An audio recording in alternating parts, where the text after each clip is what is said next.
بسم اللہ الرحمن الرحیم۔ السلام علیکم۔ آج میں ایمان کے حوالے سے چند احادیث بیان کروں گا۔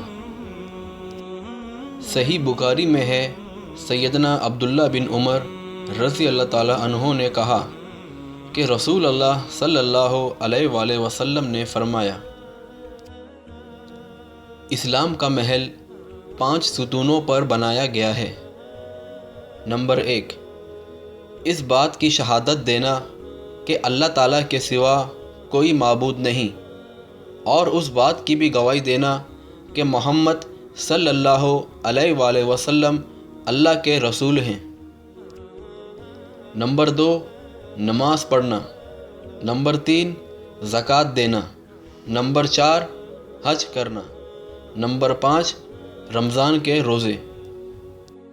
آپ صلی اللہ علیہ وآلہ وسلم نے فرمایا، پکا مسلمان وہ ہے جس کی زبان اور ہاتھ سے دوسرے مسلمان ایذا نہ پائے۔ ایک اور حدیث میں ہے، ایک شخص نے رسول اللہ صلی اللہ علیہ وآلہ وسلم سے پوچھا کہ کون سا اسلام بہتر ہے، تو آپ صلی اللہ علیہ وآلہ وسلم نے فرمایا، کھانا کھلاؤ اور جس کو جانتے ہو اور جس کو نہیں جانتے ہو سب کو سلام کرو۔ سیدنا انس رضی اللہ تعالی عنہ نبی اکرم صلی اللہ علیہ وآلہ وسلم سے روایت کرتے ہیں، آپ صلی اللہ علیہ وآلہ وسلم نے فرمایا، تم میں سے کوئی ایماندار نہ ہوگا یہاں تک کہ اپنے مسلمان بھائی کے لیے وہی کچھ چاہے جو اپنے لیے چاہتا ہے۔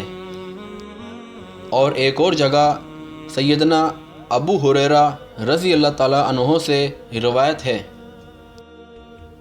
کہ رسول اللہ صلی اللہ علیہ وآلہ وسلم نے فرمایا، اس پاک ذات کی قسم جس کے ہاتھ میں میری جان ہے، تم میں سے کوئی مومن نہیں ہو سکتا جب تک کہ میں اس کے نزدیک اس کے باپ اور اس کی اولاد سے زیادہ محبوب نہ ہو جاؤں۔ اور صحیح مسلم میں حضرت ابو ہریرہ رضی اللہ تعالی عنہ سے روایت ہے کہ رسول اللہ صلی اللہ علیہ وآلہ وسلم ایک دن لوگوں میں بیٹھے تھے کہ اتنے میں ایک شخص آیا اور بولا، یا رسول اللہ، ایمان کسے کہتے ہیں؟ آپ صلی اللہ علیہ وآلہ وسلم نے فرمایا کہ ایمان یہ ہے کہ تو یقین کرے دل سے اللہ پر اور اس کے فرشتوں پر اور اس کے پیغمبروں پر، اور یقین کرے قیامت میں زندہ ہونے پر۔ پھر وہ شخص بولا، یا رسول اللہ، اسلام کیا ہے؟ آپ صلی اللہ علیہ وآلہ وسلم نے فرمایا، اسلام یہ ہے کہ تو اللہ کی عبادت کرے اور اس کے ساتھ کسی کو شریک نہ کرے، اور فرض نماز کو قائم کرے، اور فرض زکوٰۃ دے، اور رمضان کے روزے رکھے۔ پھر وہ شخص بولا، یا رسول اللہ، احسان کسے کہتے ہیں؟ تو آپ صلی اللہ علیہ وآلہ وسلم نے فرمایا کہ تو عبادت کرے اللہ کی جیسے کہ تو اسے دیکھ رہا ہے، اگر تو اسے نہیں دیکھتا تو اتنا تو ہو کہ وہ تجھے دیکھ رہا ہے۔ پھر وہ شخص بولا، قیامت کب ہوگی؟ آپ صلی اللہ علیہ وآلہ وسلم نے فرمایا، جس سے قیامت کے بارے میں پوچھتے ہو وہ پوچھنے والے سے زیادہ نہیں جانتا، لیکن اس کی کچھ نشانیاں میں تجھ سے بیان کرتا ہوں۔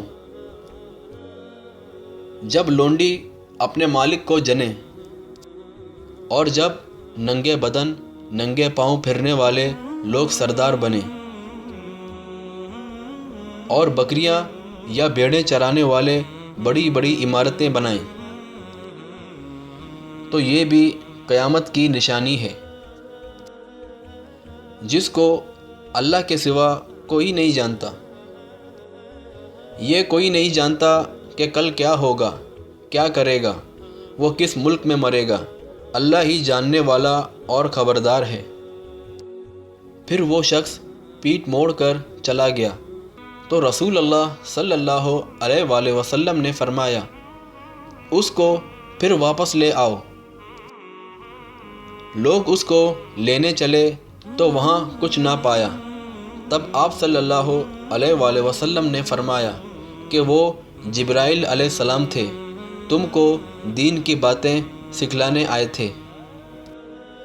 حضرت عثمان رضی اللہ تعالیٰ عنہ سے روایت ہے کہ رسول اللہ صلی اللہ علیہ وآلہ وسلم نے فرمایا جو شخص اس حالت میں مر جائے اور اس کو اس بات کا یقین ہو کہ اللہ کے سوا کوئی معبود برحق نہیں تو وہ جنت میں جائے گا۔ سیدنا ابو ہریرہ رضی اللہ تعالیٰ عنہ سے روایت ہے کہ رسول اللہ صلی اللہ علیہ وآلہ وسلم نے فرمایا جو شخص کسی مسلمان کے جنازے کے پیچھے ایمان کے تقاضے اور ثواب سمجھ کر جاتا ہے اور جب تک اس پر نماز پڑھ لے اور اس کے دفن سے فراغت حاصل نہ کرے اس کے ہمراہ رہتا ہے تو وہ 2 قیرات ثواب لے کر لوٹتا ہے، اور ان میں سے ہر ایک قیرات احد پہاڑ کے برابر ہوتا ہے۔ اور جو شخص صرف جنازہ پڑھ لے پھر تدفین سے پہلے لوٹ آئے تو وہ 1 قیرات ثواب لے کر لوٹتا ہے۔ تو یہ تھا ایمان کے حوالے سے ایک مختصر سا بیان۔